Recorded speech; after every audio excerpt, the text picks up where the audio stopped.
Passage 17. Grocery Shopping. Mrs. Martin and Alice were on the way to the grocery store. That night, Mrs. Martin would be making her eldest daughter, Ellen, some spaghetti, one of Ellen's favorite dinners, as a way of congratulating Ellen on doing so well on her recent test. Alice had come along to help.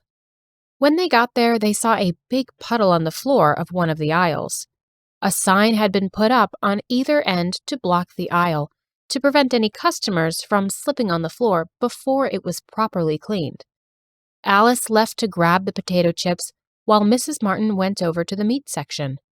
A recent news article had warned meat eaters against buying ground beef due to a recent E. coli bacteria breakout, so Mrs. Martin instead bought chicken. Meanwhile, Alice stood in the pasta aisle looking at the various kinds of noodles. To her right, she saw a man put his hand into his coat pocket and then shoot her a nervous glance. It looked like he might have put something in his pocket. Alice suspected the man of stealing, but she hadn't seen enough to convict him.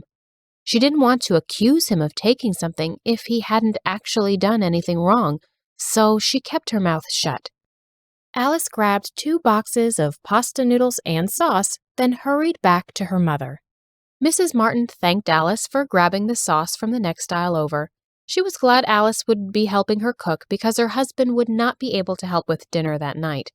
He was going to be working late. She felt bad that she rarely cooked dinner, but Mr. Martin had forgiven her because he knew she was busy with teaching and cooking could be very time-consuming. As Alice and Mrs. Martin headed for the checkout line, she noticed Alice had grabbed 2 bags of generic brand potato chips.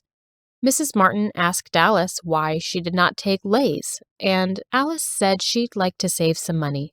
As they were unloading the groceries from their cart into their car in the parking lot, they heard the store alarm go off.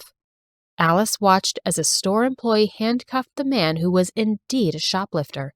She had been right all along.